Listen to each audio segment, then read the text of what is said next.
Hello বন্ধুরা, আপনাদের সবাইকে স্বাগত জানাই HTML এর পার্ট 2 তে। আজকের এই পার্টের ভিতরে আমরা দেখতে পাবো HTML এর কিছু বেসিক ট্যাগ, যে ট্যাগগুলো ব্যবহার করে HTML এর স্ট্রাকচার তৈরি করা যায় এবং একটা ওয়েব পেজকে সুন্দরভাবে যে ফরম্যাটটা যে স্ট্রাকচারটা হয় সেইটা আমরা এটা দিয়ে প্রদান করতে পারি।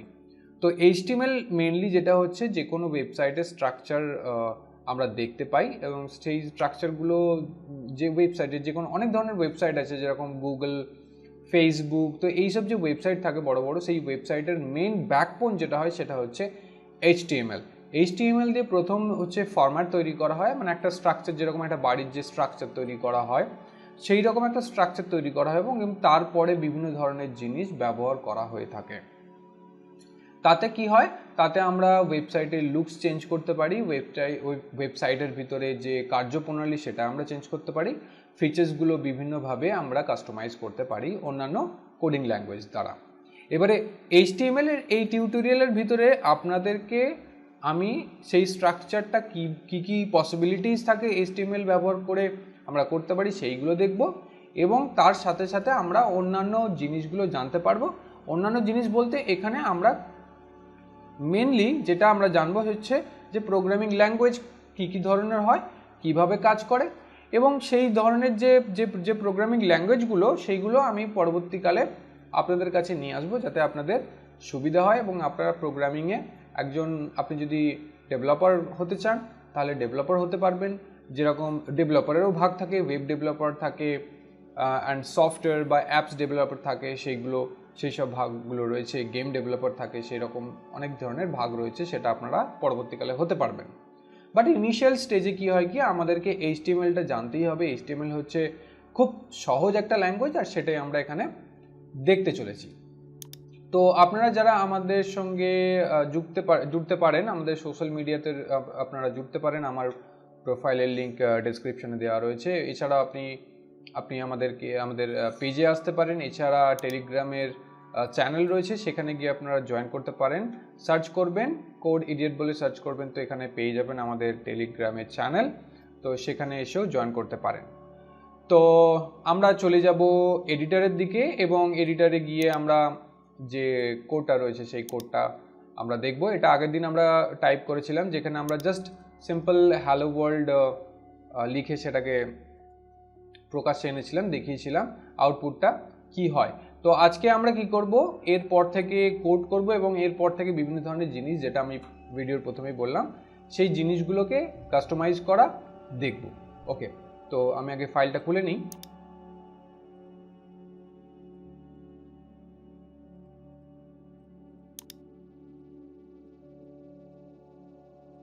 এই হচ্ছে আমাদের ফাইল। এই ফাইলটা আগের দিন আমরা কমপ্লিট করেছিলাম, তো এরপর থেকে আমরা করতে থাকবো, ঠিক আছে। তো এটাকে আমি সাইডে রাখলাম অ্যান্ড এইটাকে আমরা এই সাইডে করে দেবো অ্যান্ড এটাকে আমি একটু ছোট করে দেবো, ঠিক আছে।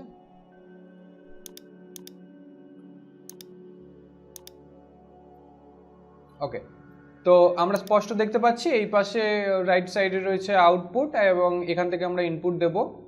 তো আমরা শুরু করি।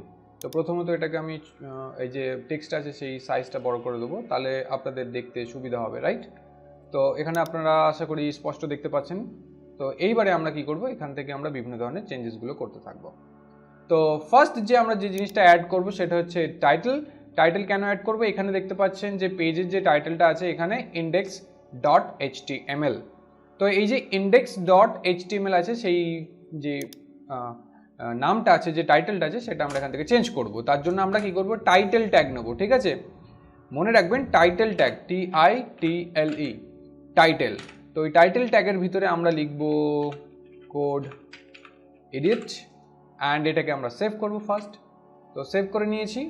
সেভ করার জন্য আমি প্রেস করলাম Ctrl+S অ্যান্ড এখান থেকে আমি রিফ্রেশ করব। তো কোড ইডিয়েট চলে এসেছে, আপনারা দেখতে পাচ্ছেন। তো এইভাবে আপনি টাইটেল সহজে চেঞ্জ করে নিতে পারবেন। ওকে, সেকেন্ড কাজ হচ্ছে এই যে ব্যাকগ্রাউন্ড যে টেক্সটটা আছে এটাকে আমরা এখান থেকে সরিয়ে দিলাম এবং সরিয়ে দেওয়ার পর এখান থেকে বডিতে বিভিন্ন ধরনের চেঞ্জেস করব। বিভিন্ন ধরনের আমরা এক্সপেরিমেন্ট করতে চলেছি। তো প্রথম এক্সপেরিমেন্ট যেটা করব সেটা হচ্ছে ব্যাকগ্রাউন্ড কালার। ওকে, তো এটা যদি আমি সেভ করি লেখাটা উড়ে যাবে, লেখাটা উড়ে গেছে। এবার আমরা ব্যাকগ্রাউন্ড কালার চেঞ্জ করব। ব্যাকগ্রাউন্ড কালার চেঞ্জ করার জন্য এখানে অ্যাড করতে হবে, ব্যাকগ্রাউন্ডের সঙ্গে অ্যাড করতে হবে বিজি কালার। এখানে দেখতে পাচ্ছেন আমাদের যে শর্টকাট আমরা সহজে দেখতে পাচ্ছি, অপশন দেখতে পাচ্ছি। এই অপশনটা দেখা যাচ্ছে মেনলি হচ্ছে আমরা যে প্লাগইন ইউজ করি, HTML প্লাগইন যে ইউজ করি সেই HTML প্লাগইনের জন্য। HTML প্লাগইন কি করতে পারেন, এখান থেকে অ্যাড করতে পারেন। এই এক্সটেনশনে গিয়ে HTML প্লাগইন এখানে সার্চ করতে হবে HTML, ঠিক আছে।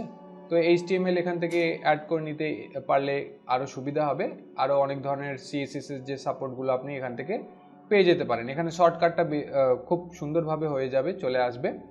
এবং না করলেও কোনো অসুবিধা নেই, আপনি যদি নাও করেন তাহলেও কিন্তু এরকম ধরনের অপশান আসবে। বাট ওতে কি হয় কি, এক্সটেনশন যোগ করে দিলে ওটা কমপ্লিট যে কোডটা থাকে সেটা সহজে আমাদের কাছে চলে আসে। ওকে, এবার আমরা কি করবো, এখান থেকে ব্যাকগ্রাউন্ড কালার দেবো। ব্যাকগ্রাউন্ড কালারের জন্য আমরা HTML যে কালার কোড থাকে সেই HTML কালার কোড আমরা ইউজ করব। তার জন্য আমি এখানে একটা ওয়েবসাইট খুলে রেখে দিয়েছি, HTML কালার কোডস। এটা খুব ভালো ওয়েবসাইট, এখান থেকে আপনি সহজে HTML কালার চুজ করে নিতে পারবেন নিজের মতো, এবং সেই কোডটাকে আপনি গিয়ে ওখানে পেস্ট করে দেবেন, তাহলেই হয়ে যাবে। তো আমি এখান থেকে একটা ব্যাকগ্রাউন্ড কালার চুজ করছি, এইটা, অ্যান্ড এটাকে আমি কপি করব এখান থেকে, ঠিক আছে। অ্যান্ড এখানে গিয়ে আমি অ্যাড করে দেবো। এই যে অ্যাড করলাম, এইবার আমি এখান থেকে সেভ করব, সেভ করে দেখবো এটা হচ্ছে কি না, কাজ করছে কি না। তো আমি এখান থেকে এটাকে চেঞ্জ করলাম। ওকে, তো আমাদের ব্যাকগ্রাউন্ড কালার চেঞ্জ এইভাবে হয়। এর বাদ দিয়েও কিন্তু আমরা একটা জিনিস করতে পারি, সেটা হচ্ছে সিম্পলি লিখতে পারি রেড, অথবা আমরা লিখতে পারি ইয়েলো। ওকে, সো ইয়েলো আমি এখানে লিখলাম অ্যান্ড এখানে আমি চেঞ্জ করে দিলাম, সিম্পলি এখানে চেঞ্জ হয়ে যাবে। ওকে, তো এই চেঞ্জটা হচ্ছে দুটো, মানে আমরা দুটো উপায় দেখলাম চেঞ্জ করার, কালার চেঞ্জ করার, অ্যাড করার। একটা হচ্ছে আমরা সেই কালারটা যে নামটা আছে রেড, ইয়েলো, এটা লিখে অথবা কোড অ্যাড করে, যেরকম হচ্ছে এই কোড অ্যাড করলাম, আমি এখানে রিফ্রেশ করলাম, কোডের যে কালারটা সেই কালারটা এখানে চলে এসছে। তো সিম্পলি এইভাবে করতে পারেন ব্যাকগ্রাউন্ড কালার চেঞ্জ। এটা হয়ে গেল ব্যাকগ্রাউন্ড কালার চেঞ্জ করার উপায়। এইবারে আমরা বডির ভিতরে বিভিন্ন ধরনের হেডিং সম্পর্কে জানবো। ওকে, তো হেডিং কিভাবে স্টার্ট হয়? হেডিং সবসময় স্টার্ট হয় H1 হেডিং দিয়ে, H1 হেডিং দিয়ে স্টার্ট হয় হেডিং। ওকে, তো H1 বলতে কি হয়? H1 মানে হচ্ছে ফার্স্ট হেডিং। ফার্স্ট হেডিং এর ভিতরে আমি লিখলাম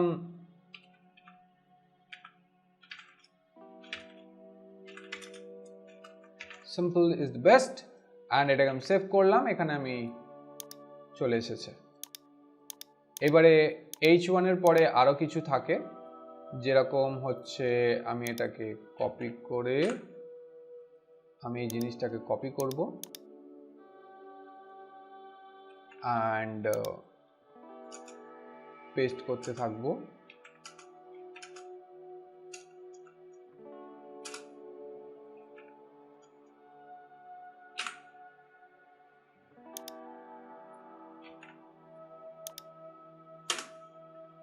ওকে, তো আমি পেস্ট করে দিলাম। এইবার কি হয়েছে,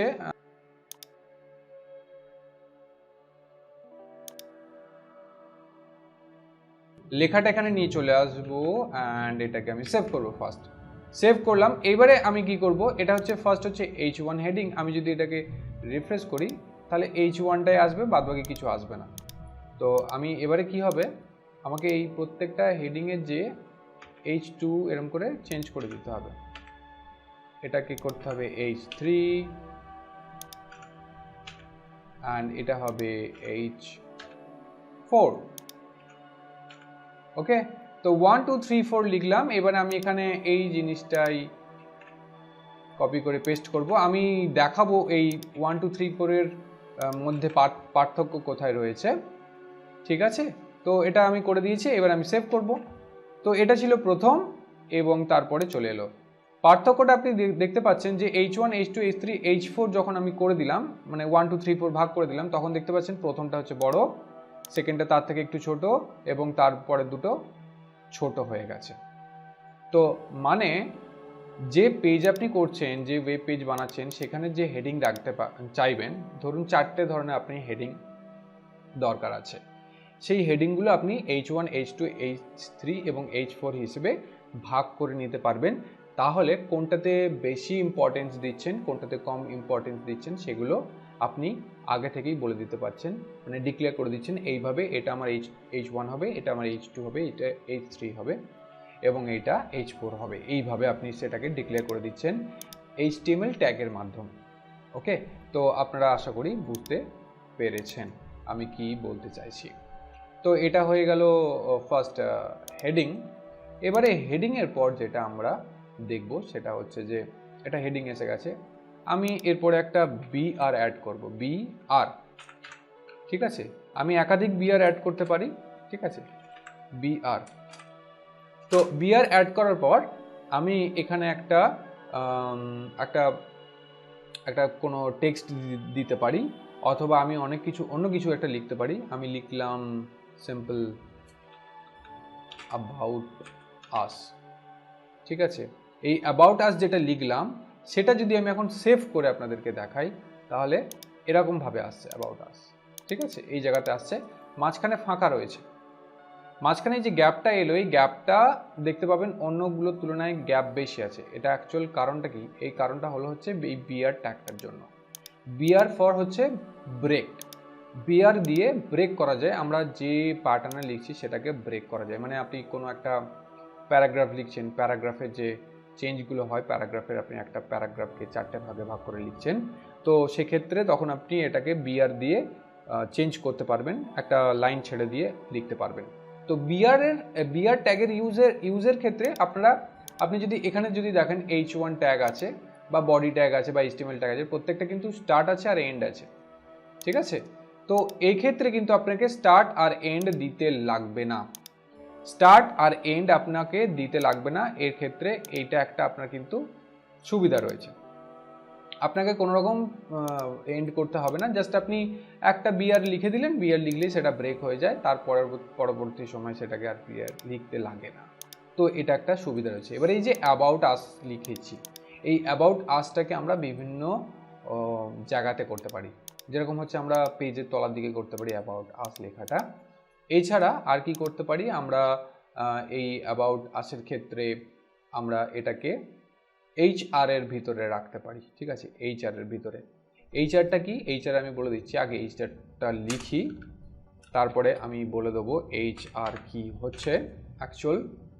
তো HR লিখলাম এখানে একটা, এই HR লেখার পর আমি এটাকে সেভ করলাম, অ্যান্ড এখানে আমি যেই রিফ্রেশ করলাম, এখানে একটা লাইন দেখতে পাচ্ছি আমরা। ঠিক আছে, এই যে লাইনটা আমরা এখানে দেখতে পাচ্ছি সেটাকে বলা হয় হরিজন্টাল রেফারেন্স লাইন। ওকে, হরিজন্টাল রেফারেন্স লাইন। এই লাইনটা দুটোকে ভাগ করে দিচ্ছে, প্রথম থেকে দ্বিতীয় যে অ্যাবাউট আসটাকে ভাগ করে দিচ্ছে, হরিজন্টাল লাইন। আচ্ছা, এই যে অ্যাবাউট আস যেটা লিখেছি, এটা আমি হেডিং যদি করতে চাই, এখানে একটা বড় হেডিং করতে চাই, তাহলে এটাকেও H1, H2 মতো কিছু একটা দিতে পারি, অথবা আমি এটাকে প্যারাগ্রাফও করতে পারি। প্যারাগ্রাফ করার জন্য কি করতে হয়, প্যারাগ্রাফের যখন আমরা কোনো কিছু লিখবো, কোনো টেক্সট লিখবো, তার 3টে লাইন লিখবো, 4টে লাইন লিখবো, সেক্ষেত্রে আমরা কি করব, সেই যে লাইনগুলো লিখেছি সেটাকে আমরা পি এর আন্ডারে লিখব। ঠিক আছে, পি এর আন্ডারে আমরা এটাকে লিখব। পি লিখলাম এ পাশে, আর এ পাশে অ্যাড করলাম পি। তো যখন এটা পি লিখলাম, পি দিয়ে কি হয় আমি বলে দিই আপনাদের কাছে, আগে সেভ করে নিই, অ্যান্ড এটা হয়ে গেল পি। P for paragraph. ঠিক আছে, পি ফর প্যারাগ্রাফ। তো আমি এটা মেনশন করে দিলাম যে এটা একটা প্যারাগ্রাফ, তো এখানে অনেকগুলো লাইন রয়েছে, অনেকগুলো সেন্টেন্স রয়েছে, এটা প্যারাগ্রাফ হয়ে গেল। প্যারাগ্রাফকে আমরা এইভাবে মেনশন করতে পারি। এইবারেই চলে আসি, এটা প্যারাগ্রাফ আপনারা আশা করি বুঝতে পেরেছেন যে HR, P, H1 গুলো কি। HR দিয়ে আমরা লাইনটাকে ক্রিয়েট করেছি অ্যাকচুয়ালি। তো এটার পরেও আমরা একটা লাইন ক্রিয়েট করতে পারি, যেটা দিয়ে আমরা জাস্ট HR লিখবো, অ্যান্ড আমি এটাকে সেভ করব। তো এখানেও একটা লাইন চলে এলো। যেরকম বিআর এর ক্ষেত্রে, বিআর ট্যাগের ক্ষেত্রে আমাদেরকে এটাকে মেনশন করতে হয় না যে শেষ করছি, সেরকমভাবে HR ট্যাগের ক্ষেত্রে আমাদেরকে মেনশন করতে লাগে না আমরা শেষ করছি কি করছি না। তো সেক্ষেত্রে জাস্ট এটাকে আমরা এইভাবে জাস্ট HR লিখে দিলাম, শেষ হয়ে গেল। এবার এটা আমরা প্যারাগ্রাফ লিখে দিয়েছি। এবারে এই প্যারাগ্রাফটাকে যদি আমি মনে করি যে সেন্টারে রাখবো, ঠিক আছে, পেজের যে সেন্টার আছে সেই সেন্টারে রাখবো। সেন্টারে রাখার জন্য কি করতে হয়? সেন্টারে রাখার জন্য খুব ইজি একটা প্রসেস, যেরকম হচ্ছে সিম্পল লিখবো সেন্টার অ্যান্ড এই ট্যাগটাকে আমরা এখানে সরিয়ে দিয়ে এর পারে লিখে দেবো সেন্টার, ঠিক আছে। তো সেন্টার লিখে দিয়েছি। এবারে আমি এটাকে সেভ করব অ্যান্ড এটাকে রিফ্রেশ করব, তাহলে চলে গেল আমাদের মাঝখানে অ্যাবাউট আস। সেন্টার যেহেতু লিখেছি ওই জন্য সেন্টারে চলে এসেছে, মাঝখানে অ্যাবাউট আস লেখাটা চলে এসেছে। তো এইভাবে আমরা জিনিসটাকে চেঞ্জ করতে পারি। অথবা যদি আমরা বোল্ড করতে চাই লেখাটাকে, এই যে অ্যাবাউট আস শব্দটাকে বোল্ড করতে চাই, তার জন্য লিখে দেবো বি অ্যান্ড এটাকে এপাশে লিখবো বোল্ড বি, সেভ করব অ্যান্ড এটাকে আমি রিফ্রেশ করব। হালকা যদি আপনি লক্ষ্য করেন তাহলে কিন্তু বোল্ড হয়ে গেছে, ঠিক আছে। তো এইভাবে আপনারা দেখতে পেলেন যে খুব সিম্পল কয়েকটা ট্যাগ এবং HTML যেগুলো খুব ইম্পর্টেন্ট, HTML এর রোল খুবই ইম্পর্টেন্ট, এগুলো দিয়েই শুরু হয়। তো আপনারাও স্টার্টিং স্টেজেতে HTML সম্পর্কে এগুলো বুঝতে পারছেন আমি কি আপনাদেরকে বোঝাতে চাইছি। তো আপনাদের সঙ্গে দেখা হচ্ছে নেক্সট টিউটোরিয়ালে, নেক্সট পার্টেতে, HTML এর থার্ড পার্টেতে, এবং সেখানে আমরা আরও বিস্তারিতভাবে আলোচনা করব, দেখব HTML এর আর কি কি পসিবিলিটিস রয়েছে, কি কি আমরা শিখতে পারি এবং সেটা কিভাবে আমরা কাজে লাগাতে পারি। আপনাদের সঙ্গে দেখা হচ্ছে নেক্সট টিউটোরিয়ালে। Good bye, have a great day.